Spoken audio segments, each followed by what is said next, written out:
Some of the judgment sections in the Psalms are expected. They make perfect sense in context. Psalm 137, verse 9, as we noticed a couple weeks ago, is strong but not surprising. The end of Psalm 139 feels different. The poem transitions from a beautiful, sustained reflection on God's intimate knowledge of his children to, "Oh, that you would slay the wicked," verse 19, and similar thoughts to that. How did David get from pondering God's omniscience to spitting at his enemies? Actually, it completely fits. The Psalm's tone changes, but the thought is sustained from start to finish. Here's what I mean by that. David is amazed at how well God knows him. He knows his actions, even his thoughts. For God's beloved children, his omniscience is wonderful. So is his omnipresence. At home or abroad, dead or alive, in the day or at night, God is always there. And God has always been there, even before the writer was. David marveled that God used his perfect knowledge to make him. David elaborates on the biblical image of God the potter forming people as if molding clay. For example, from Isaiah 64, verse 8, "You formed my inward parts. You knitted me together in my mother's womb," Psalm 139, verse 13 says. As God formed David's substance, so he formed his days according to his perfect plan. Beautiful, isn't it? And then David prayed that God would slay the wicked. In interpreting his tirade, we need to remember that the Old Testament isn't the end of God's revelation. Jesus teaches believers to love their enemies, Matthew 5, verse 44. But David isn't wrong to loathe those who rise up against God, as he says in verse 21.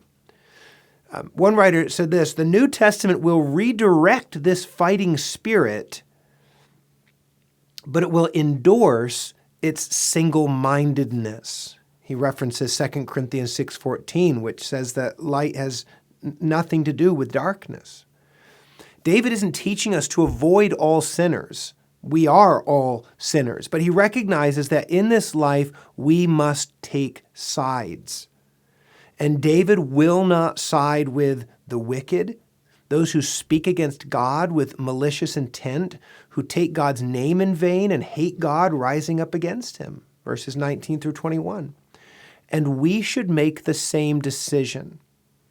But we won't unless we, like David, are overwhelmed by God's omniscience. James Boyce said this, "David was so taken with the greatness of God that he wanted nothing to endanger his relationship to God." David wasn't scared by God's omniscience. He took refuge in it. And he himself wanted to think like God, even thinking hard thoughts against God's enemies. And he was right to do so. Let's listen to Psalm 139.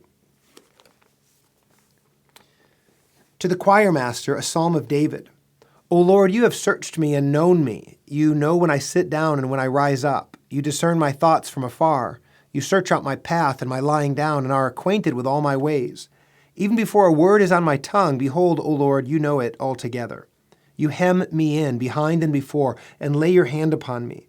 Such knowledge is too wonderful for me. It is high. I cannot attain it. Where shall I go from your spirit, or where shall I flee from your presence? If I ascend to heaven, you are there. If I make my bed in Sheol, you are there. If I take the wings of the morning and dwell in the uttermost parts of the sea, even there your hand shall lead me, and your right hand shall hold me.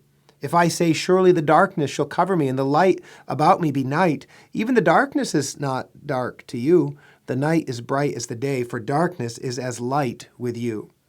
For you formed me in my inward parts. You knitted me together in my mother's womb. I praise you, for I am fearfully and wonderfully made. Wonderful are your works. My soul knows it very well. My frame was not hidden from you when I was being made in secret, intricately woven in the depths of the earth. Your eyes saw my unformed substance. In your book were written, every one of them, the days that were formed for me, when as yet there was none of them. How precious to me are your thoughts, O God! How vast is the sum of them! If I would count them, they are more than the sand. I awake and I'm still with you. Oh, that you would slay the wicked, O God! O men of blood, depart from me. They speak against you with malicious intent. Your enemies take your name in vain. Do I not hate those who hate you, O Lord? And do I not loathe those who rise up against you? I hate them with complete hatred. I count them my enemies. Search me, O God, and know my heart. Try me and know my thoughts, and see if there be any grievous way in me, and lead me in the way everlasting.